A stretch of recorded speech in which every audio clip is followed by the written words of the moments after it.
Listen, I have an idea. It's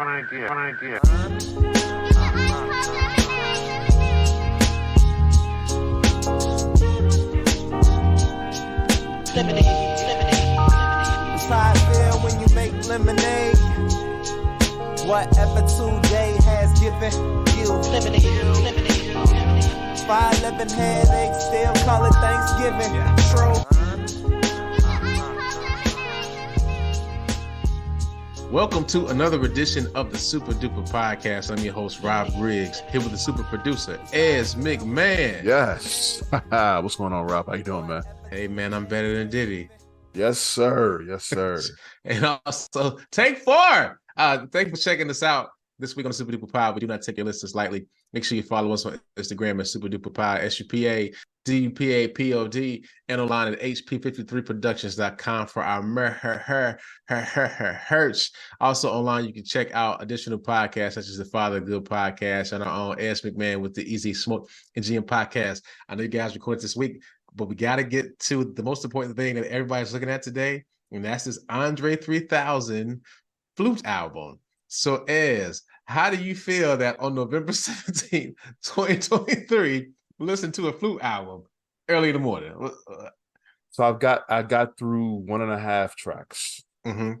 Because they're like 15 minutes long. Yeah. It's peaceful. Sure. It's peaceful. It's not bad. The first, like I said, I've gotten through 1.5. I listened to the first 2 tracks here, and so you've been there by half an hour. It's not bad if you're into I'm into jazz. I grew up on jazz, so it's, is he calling this jazz though? It's just a flute album. I haven't heard it. You're the first person I heard call it jazz. I've heard it referred to as the flute album. It's like, man, I mean, you ever see Anchorman? Yeah. Ron Burgundy was playing jazz flute. Yeah, okay. I'm not saying it's not similar. A thing. Yeah, it's similar. This is similar. I mean, shout out to 3000 because it's like he ain't made a rap album never by himself, and people have been waiting for years, and he hit us with these flutes. I mean, I'm sure it's great music, but it's like, hey man, we here to make you rap. Like, would you go see LeBron James play Pinochle? You know what I'm saying? It's like, hey man, even if you're okay at it, and I like it. Kind of like you playing basketball, man. But I mean, I'm not hating. I'm gonna listen to the 3000. He got my download. I'm gonna listen to all 8 tracks that are 12 to 15 minutes long.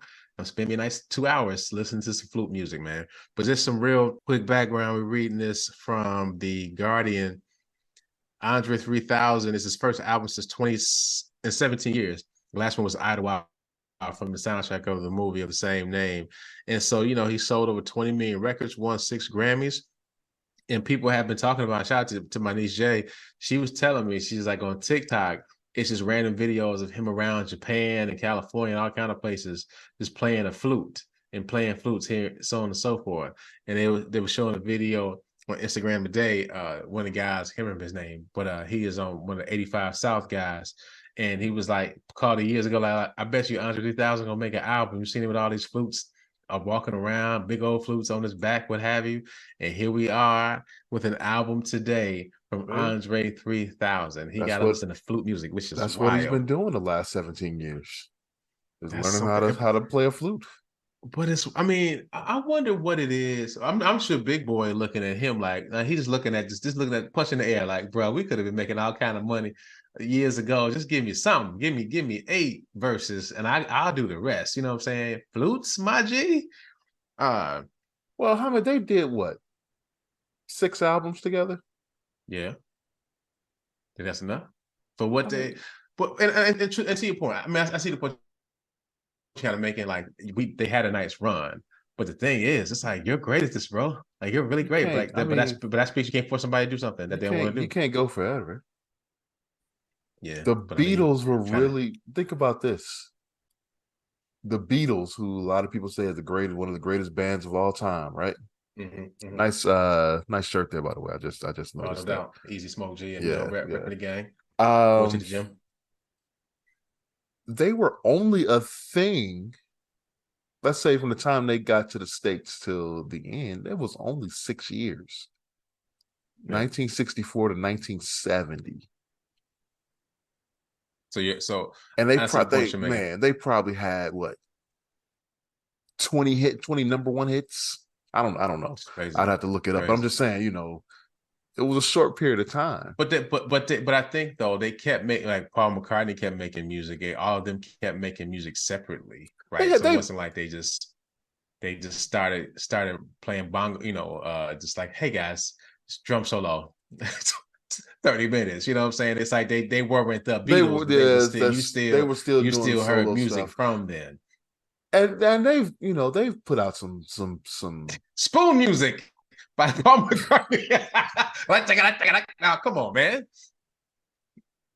No, the Beatles solo stuff was pretty good. Yeah. McCartney Wings is I wasn't really a big Wings fan, but anyway. But I'm saying Dre and Big Boy have put out some stuff in that time. But I also think this speaks to, like, on one hand, I'm just saying because I love, he's one of, we talked about this within our top five. He's one of my top five rappers. He is. So it's like I would love to see an album from him where he's like, getting people, because right now, we talked about this on the pod because we talk about everything on the pod, that this is the first year in a long time where hip hop albums did not reach number one. Like they're not the top grossing genre in music. This is like the first time in a long, like 20, 30 years, right? There's a lot of crap out there, man. But that's the thing, because nobody's setting the bar. Like I feel like Drake is doing just what he is one number hit away from. You saw that stat, right? No, what is it? He's one more number hit away from having more number one hits than Michael Jackson, like being the most male artist with number one hits ever.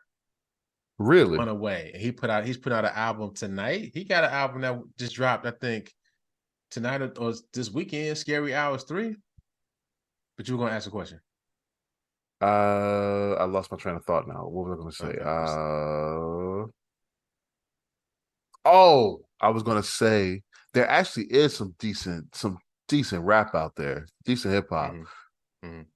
I just don't think it gets the radio play for whatever reason. The good stuff that's out there is not hitting the airwaves, and so we're not seeing it. But that's why also I'm like, again, because I'm gonna get to a larger point about doing for you versus doing for what makes you money for the culture. Because I feel like if he'd have put out an album and it would have been like solid to great, not even like 5 mic shots to the source, right? Just like the most excellent ever, but it was like a high standard.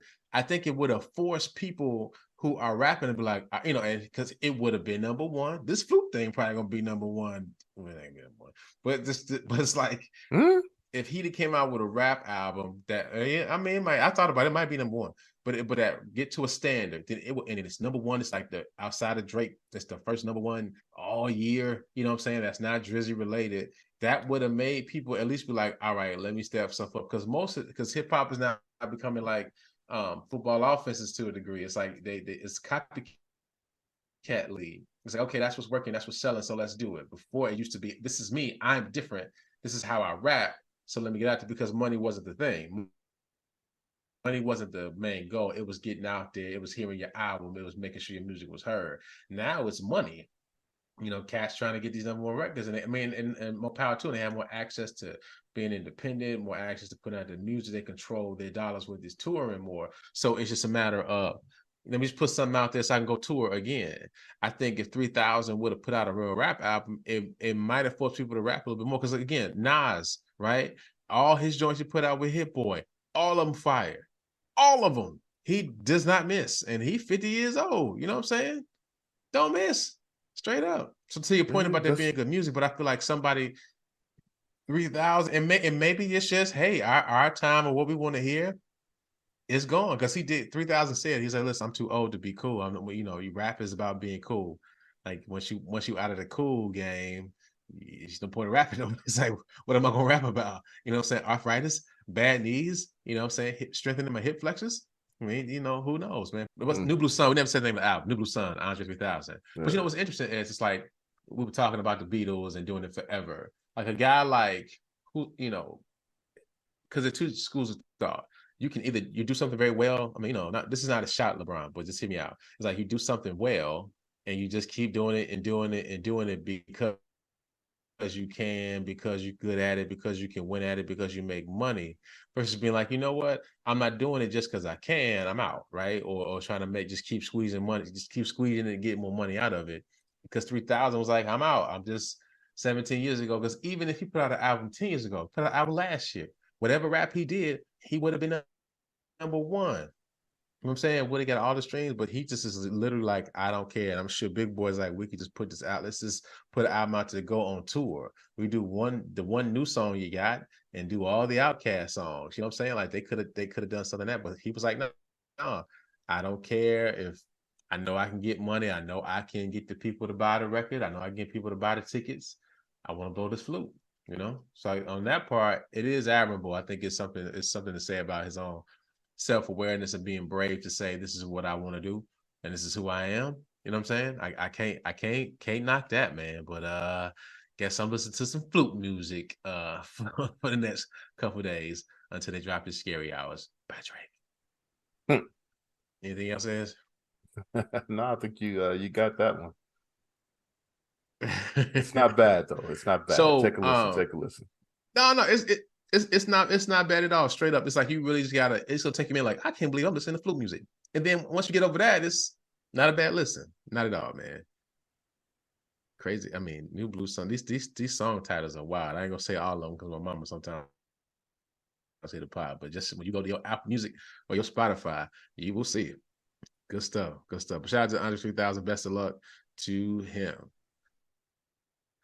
So as we're gonna stay on Mashable today, because I saw a couple good articles on it. I think I want to share with the audience here. Now, so you know, I don't know how you feel about your social media intake. As I mean, you know, you're better than most of us, because you're not even on social media that much. But a lot of times you can start. I know I do. I feel like, man, I'm on IG too much. It's like I'll scroll just to pass the time, right? Or I'll search something just to pass the time.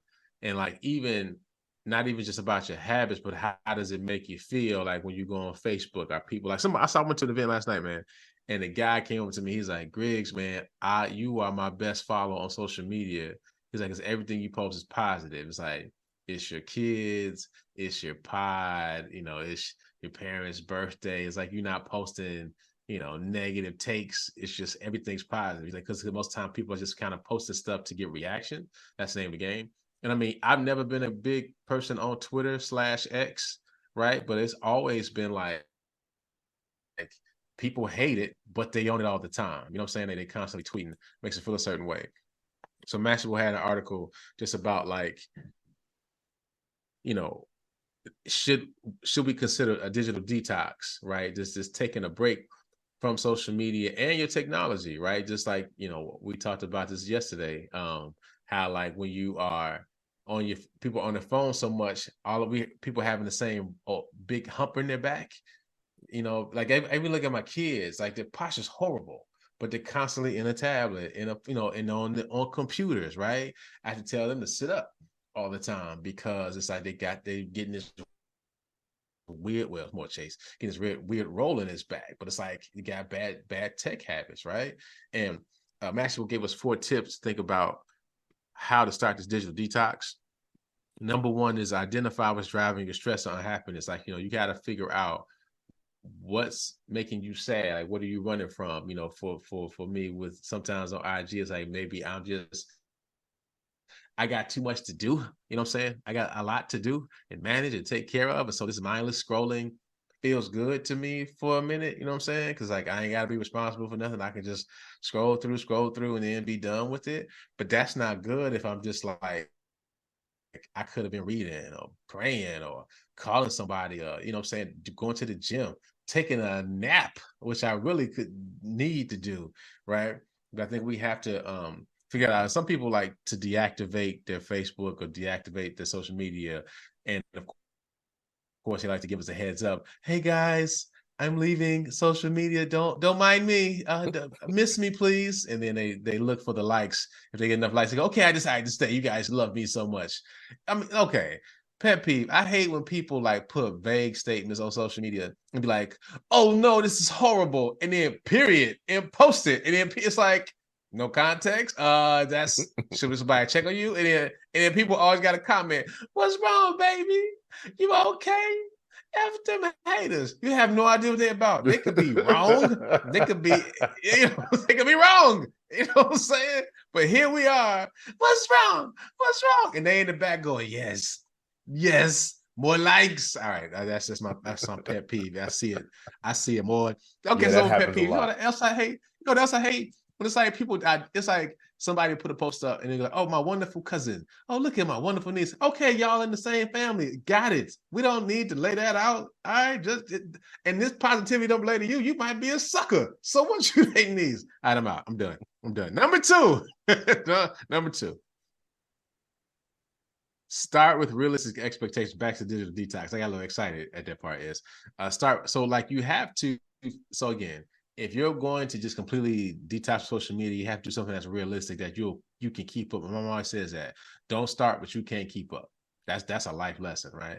And it's a matter of, all right, if you gotta use, like we use Instagram to promote the show. We don't do a good job of it, but we use it.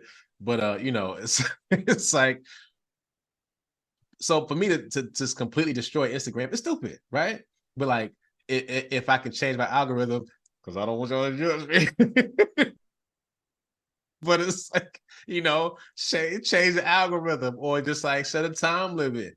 Because I don't know about you, Ed, of course you don't do this. The real trick is not even what's on Instagram. It's the Instagram reels you share with people, right? It's like everybody got like 3 or 4 folks that they share stuff with back and forth. That's what keep you on the gram long. Some people I ain't talked to in weeks, but we got chats all the time from with Instagram reels. You know what I'm saying? It's just I've never done how that. It goes. Oh man, well, I send you stuff all the time. You just never respond. It'd be hilarious. I've sent to you in text. I realized I've sent you a text with the link, but it's fine. You send me stuff on Instagram all the time. See what I'm saying? All the time. It'd be hilarious stuff. I was like, yeah, Ez ain't looked at it. I don't know. Jeez. I'm glad I'm not offended easily. I've never seen it. I'm sorry. No, it's okay. Listen, we fall down. So number 3, plan how to spend your time. So if you're going to do this detox, right, because it's going to be, you have a regular routine of picking up your phone when you wake up. Do you do that, Is that the first thing you look at your phone first thing? Yeah. When you wake up? Yeah. See, I had to stop myself. I put it like, I have to put it somewhere, and I use an actual alarm clock as an alarm in the morning. I don't use my phone. But you know what I do? I check. Getting me too. It's like I check my my newspaper apps just to see what's going on in the world. Oh, that's smart. That's smart. See, so my newspaper stuff is on a laptop on purpose, right? Because I know it's weird. I'll be looking for a contact, and I'm on Instagram, like, look at this picture. Like, how did I get here? My fingers just start moving. Yeah. But you have to plan, how are you going to spend your time if you're going to have more time not on social media? Are you going to run? Are you going to exercise? You want to make yourself breakfast? Kind of got to put that, because nothing happens by accident, right? Shot to West Side. Nothing happens. This ain't by accident. You got to plan out what your success is going to be. And so number 4 is focus on in-person experiences. So how often do you have in-person, like quality in-person experiences? Not enough. Not enough. So when's the last time we seen each other in person? It's been a while. It's been a minute, bro. That's correct. That's irresponsible. Yeah. I can't tell you the last time we saw each other. That's irresponsible. So that is crazy. What is this? Somebody's birthday? November? It couldn't have been Seku's birthday. I saw you in the summer. Did we play golf this year? Yes. I think that might be the last I know time. you was going, just so y'all know, Ez don't like golf with me. He be going all the time. He be going like nonstop. I don't get that one call. I don't get not one call. That's cool. I'm not the best golfer, so I ain't offended. Again, just twice Ez has offended me, and I ain't No, offended. that's not. You know what No, I'm saying? no, No, no. it's Don't all take it good. like No, that, man. no, Don't it's take it all like good. It's that. all good. But listen, I'm gonna get my weight up. It's cool. I do try my best to go as much as possible, though. Yeah, no doubt. But as you be going like times a day, I probably can't make it no way. So it's all good. It's all good. But see, but I guess this is a good point. Like you have, if you're going to do this digital detox and take a break from the phone, you gotta focus more in person experiences. Like the event I went to last night. I low key, not that I didn't want to go, but it was like, I think the pandemic kind of made us like be like, oh, groups of people, do I need to go? Do I have to go? It's easy to be on a Zoom call. But man, it was amazing to see folks I hadn't seen in legit 20 years, you know what I'm saying? And to see how everybody had changed like a weird time machine, it was a nice little marker to see I'm doing okay in life. People are doing okay in life. Remember where you were and how hard you were working together. And it was nice. And just like even around this time of year with holiday parties, it's like, it's just good to go and connect with people because you just you don't realize you need it until you're like in that space with folks and you're laughing and you're talking and having a good time. So if you feel like your social media is not doing you justice, I just consider, taking a detox and using these steps to just give yourself a real natural break from it because we start to feel like we need it. Because as I've said it before and I say it again, I may leave my keys, I'll still go to work. I may leave my wallet, I still go to work. If I leave my phone, I'm going back home to get said phone, and I'm letting everybody know I left my phone at home. And people will go, oh, okay, we'll see you. We'll see you when you get here because they understand. You feel sort of naked without it, Man, it could be out there. because we use our phone to do so much, which is crazy. Because when I grew up with no phone, I didn't get a phone till I was 21, so I don't know what I was doing for 20 years. Right. You know what I'm saying? I knew everybody's phone number, like everybody's phone number up here. I had to make myself remember certain people's numbers. You know what I'm saying? Like just to, if I lose the phone, I know somebody to call. Like, I always think back to if you lost your phone, how did we meet up with people? Like we were out and we were supposed to meet. You had to be at the right place at the right place at the time that we said we were gonna be there. Because but everybody's gonna be late. Yeah, I think I just some of it too was, I think, to your point, we all went to one. So if we went to like Navy Pier, where it's like you just all over the place, we down here, right? And so it's like you somebody went, which it wasn't by yourself. You wasn't walking by yourself. I think you just ended up running into the team after, you just kind of, if we stay in the same circle. But I'm with you now. It's like I can locate you, or like, Ez, where are you right now? I'm walking towards you. Or even like the whole, I used to go grocery shopping for my parents. Like Thanksgiving was always, when I started driving, when they inevitably forgot something Thanksgiving, I would drive it back and forth from the store. Now it's like you make a list on the phone or call. I see people in the store turn the phone. Is this it? This is what you want? You know what I'm saying? You had to rely on your memory. Yeah. You know what I'm saying? You came back, it was like, not that powder, the other powder. You're like, oh man, I gotta go back. You gotta go back. Go back. You know what I'm saying? So, it's because it's not all bad. I think that's the point I want to make. I don't think it's all bad, but we can have better habits about how we treat it. So again, I just want you guys to we're not slaves to our phones. We're not slaves to this technology. We shouldn't be. We should be able to have a break and take a minute from these things. All right, there's a couple more things before we get out of here. Also staying on Mashable. So last year we did the same thing. Bumble is a dating app. I think word on the street is, as long as you ain't on Tinder, the app is okay. I guess Tinder is wretched. It's a wild place, I hear. You ever been on Tinder? Well, you've been married since Tinder was out. So the answer is no. Never. So the answer is never. Got you. Nah, I mean, never been on Tinder, man. But I know people who have, and there go some stories. But Bumble 2024 dating trend predictions have some real surprises. So Bumble did a study of some of their users, just asked about dating, thoughts on dating, what people like to do. These are the trends they came up with. So first one is cross-gen romance. Bumble says singles are more open to dating older or younger. For 63% of folks, age isn't a defining factor. And 59% of women say they're now more open to dating someone younger than them. I mean, I guess it's a trend. But I mean, I've always seen this. What's older and younger though? R. Kelly punch in the air. I guess, I mean, so I guess, yeah, I guess that is a good question. It doesn't say what older might be. Like it's 3 years, 4 years. But I think they mean, so they're saying cross gen. So I'm thinking generational. So like maybe 10 10 years. years. Yeah.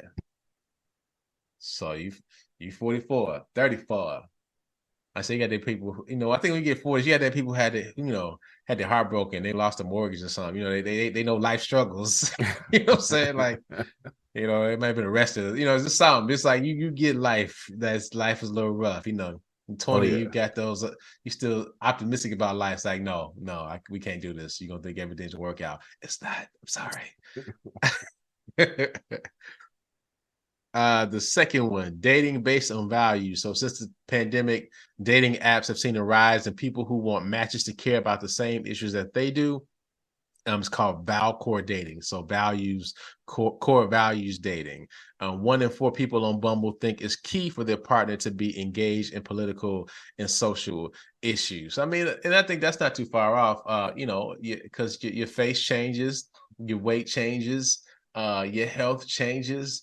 So it's like you got to be a good person, if you're trying to be with somebody a long time. And I mean, let it be clear. I hope your face change. It's not too much. You know what I'm saying? Like, just want to put that out there. Maybe I'm a little shallow. Come on now. But it's like you want somebody who what they stand for, where they stand, right? Because that will affect your relationship. Because ain't nobody that fine to just be a jerk, right? Or to just have a life, or that they are just a selfish person, where it's like they don't care about any other thing but what they want and what they need. No relationship is going to survive that. It's just, especially if you are a person of value and they are not, right? Mm-hmm. Maybe two people who are valueless. I just like the Joker and what's the lady's name? He like Harley Quinn. That's y'all. Yeah. Y'all on that kind of stuff. You know what I'm saying? But I don't think nobody wants to be a super villain couple right now. Number third trend: stop the self-improvement trap. So, everything is always how to be better. As they said, you ain't hustling enough, you ain't grinding enough, no sleeping, get better, wake up at 5 a.m., sleep 17 hours, all that crap. And the fear, people start feeling like, when they are with somebody, met somebody, they was trying to make them better. Now, I feel like there's a fine line, because nothing's wrong with being better. Nothing's wrong with getting better. I think we have to be mindful of just not hating yourself, right? Do you want to improve? You know what I'm saying? It's if you want to lose weight, you should want to lose weight because it makes you healthier, right? Not for like a selfish reason. It's like, I want to be healthier, and losing weight just happens to work into that particular favor. And they felt like people, this message with your mental health is like you constantly feel like the you that you are isn't good enough. You gotta accept who you have to have a foundation to build this stuff on. Like people who get plastic surgery is like, they go in to get a nose, then they come back to do their ears, they come back to do their cheeks. They never stop because they never feel a certain way about themselves, right? It's one thing if you got in an accident, you broke your nose and they gotta fix it. All right. But if it's like, I don't like how I look, you're gonna keep finding something that you don't like about yourself. I feel like that's what it are. That's just the truth. Plastic surgery was originally for that purpose, and then it just it went into the into just the extremes with enhancements and all that stuff. I think it's unnecessary. Because weren't guys doing calf surgery or something like that? This bro, for real, dog. I mean, all right. So you still can't jump. So what's you know what I'm saying? You can't pick her up. So your legs they just look defined. Thanks, man. Hey, get the calf guy. He looks strong. I'm sorry, guys. This is all fake. It's all water. But even I wonder what's gonna be the next trend after these BBLs, because it's like, that was killing people. These BBLs killing y'all. So it's like I wonder what's gonna be the next trend after these BBLs, because it was tummy tucks, BBLs, and I mean, again, people's going nuts these BBLs. Like, now your leg's too skinny to have a butt that big. It just don't even make it don't make sense. You know what I'm saying? Like, really? It's like you just could have stayed with you just could have stayed come with on, what you people. had. I mean, I hope ain't get big knees ain't gonna be the thing. Or like, I don't know. It's just you never know when this stuff come out. You be like, hey, that's the new thing. That's what y'all on. I could tell it. I'm gonna be on some old man stuff when my sons are bringing these girls home. Like, this is what you like, son. This is This is what you like. Okay. All right. I mean, you know, y'all get mad and tell the truth. So I'm gonna go ahead and sit down over here. I can see it coming, man. Self-care still rules. And just, you know, it's good to just take care of yourself, take a break. You know, the pandemic kind of put a big emphasis on what do you want to really do, how do you take care of yourself, how you take time. So 1 in 3% are slow dating and want quality over quantity. So, you know, that's just, hey man, you know, we're taking it easy, we're taking it slow, we're not rushing right into it. Also that, you know, social distancing still was like, hey, let me just see you from a distance and then slowly accept you into my circle, right? That was the whole thing, to get people into your circle. It took a lot to do so. The last thing is open-hearted masculinity. So I get in 2023, according to this article, the alpha male, then they reference Andrew Tate. That was the guy who was like, he'd be in a room with like 7 little young things. He's like, listen, all you stupid, all you want me right now. I have a Lex, I have a big Lamborghini, and I can sleep with all you right now. And it's like, and then we're going, okay, and just pretty much how the man is the premise was women only want a certain type of man, this alpha male. And you can't be this man that cares, or can't be this man that is you know, has your heart open because the women are going to trample on it. Some of that's true, but also it's a matter of but I think the trend now is you don't have to be such a jerk, right? We don't have to be jerks to each other, right? Men or women. I think there is some relationships where you can be open-hearted and still be a man, right? You know, it doesn't have to be this complete band, but I think that's another trend that they're showing right here. So it was something else I saw on Mashable is just someone do a quiz for you, because they had some dating app glossary from Bumble. And so I'm gonna read some of these and see if you know what these are. You might know of some because we had to do a take before. So we talked about this because we talked inside joke. Oh man. So you okay? I will give this one away because we talked about this the other day, because you asked a question. I was like, I refuse to answer this because I'm not getting canceled. But so asexual is one of the words in here. So I'm just reading the definition as it is here. Asexuality is a sexual identity in which people do not experience sexual attraction or desires in their traditional sense. There's diversity in the way they desire or experience relationships, emotional attraction, and arousal, while others are also aromantic, or don't experience romantic feelings as well. These people are called heartless. So ace and aspect are all encompassing terms for those on the asexual spectrum. So that's pretty much meaning you know, when somebody rub your shoulder, you're like, no, rub my face with the plant. Like, what? Like you? Weirdo! I'm saying, do they date? I just find that interesting. Well, it says in the traditional sense, right? It says they do not experience sexual attraction or desires in the traditional sense. So we're gonna move on from there. That's it. I'm gonna still leave that right where it is. So on the pod last year, we talked about beige flags. Remember what that is a beige flag? Yes. Characteristic or behavior that is noticeable but shouldn't be the cause for concern. Again, yours was you're not a good storyteller. Mine was I forget what's in a room. I go into a room and forget what I'm doing. No, that's not what it is. I move stuff around in a house, then I don't know where it is. That's my beige flag. Might be a red flag, to be honest. I actually had maybe it was because we were talking about that. I had a dream. I had a couple of dreams about that where I was telling stories that stories just didn't give a good ending. You were like, you get it, right? Like, and everybody walked away. It was bad. Oh man, almost a nightmare. Almost, yeah. Jump up. Oh man. Anyway, so this is what we all know. Cuffing season. Cuffing season refers to the colder months of the year when single people are looking to temporarily settle down for short-term partnerships. See, a place like Chicago, you know, it do get cold outside. It's you know, want to be a dollar, but then people make poor decisions in cuffing season for sure. When they come out that spring, like I was with you all winter. Hey, I've been here the whole time, baby. Now my toothpaste here, my toothbrush here. I got the code to your house. You know what I'm saying? The pizza order for your house is from my phone. Let's see. Demisexual. Do you know what this is? No, I don't know what that is. Okay, hold on. This is a sexual identity where individuals are only sexually attracted to people they formed a strong emotional connection with. So I guess aren't most people demisexual? You know what I'm saying? I don't know.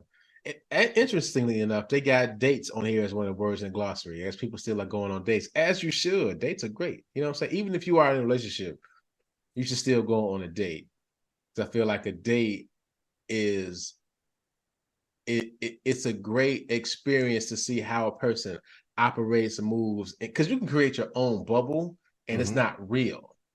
You know what I'm saying? Or it's favored to win because you set all the boundary parameters. When you go out in the world and on a date, everything is unpredictable. The traffic, the dinner, everything you do is unpredictable. So it's like, how do we tackle these problems around us? I think the dates are very good. So, especially, of course, you got to go on dates when you first meet somebody, but in your relationships, you should continue to do so because you are changing and evolving and you see some new stuff that you like.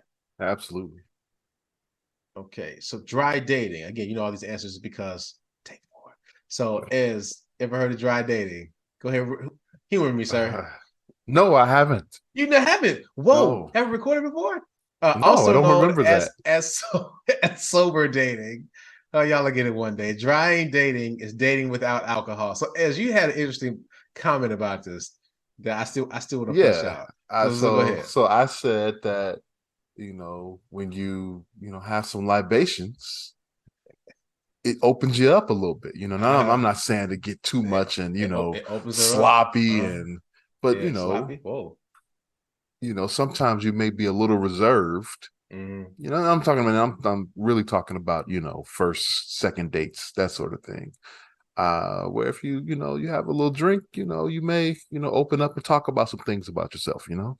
But see, I feel like dry dating. I hear what you're saying, and yes, that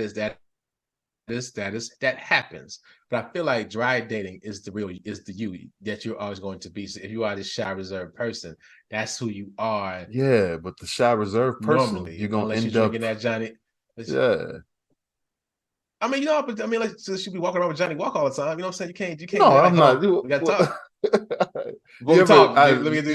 You ever watch the show Big Bang Theory? No. Anyway, there's a character on the show that I know about it. I know about it. Yeah. Early on in the show, he's definitely afraid. Like he'll talk normal when it's just the guys around, but as soon as a girl comes into the room, he just shies up. He can't speak. But then found out that if he drank, he opens all up. So yeah. I just think that can get you into trouble because then you feel like you need it, and then you would feel like you are not. I think you got to have courage in the person you are, right? So maybe it's an enhancement versus it's being necessary. You see what I'm saying? So I think dry dating allows you to be like, do I like you like this? Because as New Edition said, can you stand the rain? Can if it's bad like this now? Because of course you don't like when I'm drinking. No, but see, I'll say this: you could get to the point where it's unnecessary. You become more comfortable with that person, and so you don't need the liquid courage. Yeah. So I know what I'm telling you about my 11th toe, but that Hennessy just hit me in the system. Jeez. So, okay, here's another one. E&M. E&M is the acronym for ethically non-monogamous or consensual non-monogamy, and it's an approach to relationships that allow individuals to participate in multiple romantic or sexual connections where all parties are aware and consenting. Hey. Girl, we in the E&M. Hey, yo. Hey, yo. Okay, FWB. Do you know what that is? No. What is that? When I said you'd be like friends with FWB stands for friends with benefits. Oh, it that's refers okay. to friends that have sex. Yeah, Okay. that's as old as old. They're Connection is typically more friendship, like rather than of a romantic committed partnership. So, but they That's still not get all. it. That's not always a good thing. See, that's when you start doing that dry day. You're like, we're just always drinking. I don't know how it happens. How I always end up here. That becomes a little problematic. I'm not gonna say That's problematic. That's a good word. Yeah. That's how you get your windows busted out of your car. No, I'm not gonna say that. I just it ruins friendships. I should say that. Yeah, and that's why you can't go to people's birthday parties no more. How come you didn't go to She's birthday? I used to knock down a friend. I can't no more. So GGG, coined by the sex advice columnist Dan Savage, GGG is short for good, giving, and game. Yeah, good, giving, and game. So good in bed, giving equal time and pleasure, and game for exploring and being open-minded. So if somebody refers to you as GGG, that means that's a very good thing. Yeah, you know what I'm saying? Yeah. So good in bed, giving equal time, pleasure. So that's what that is. Let me see. We'll do a few more to get out of here. Love bombing. So let me know what this is about. So love bombing is when someone and this is against the dating app glossary. So you hear this stuff, see these people on people's profile. Love bombing is when someone overwhelms you with excessive loving attention and displays of affection in order to later heavily influence you or manipulate you. This is what narcissists do. You know what I'm saying? And I mean, people do this, right? It's like, you'll hear more women, but it happens when both men and women do it to each other. But like in the beginning, it's like, oh, you're amazing. Let me call you every day, send you flowers. And then once I kind of got you locked in, then I treat you like trash. And then you're constantly trying to get that feeling back I had, which I can do it. I'm capable of doing it, right? And every once in a while, they kind of come back and dip a little bit to make it. It's like then make it a drug. I give you a little bit. You're trying to hit the lotto at that point. You know what I'm saying? It's just like you just keep playing the game because one day it'll hit again. And that's a sad place to be for sure. All right, we can do 2 when we get up out of here.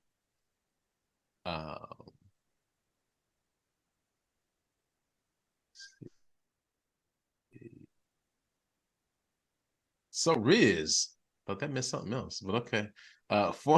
Formerly known as Game. This is as Van Lathan would say. I've heard this. Yeah. The Riz is flirting or the ability to be charming or to bag or attract someone you're interested in. So then how do you use?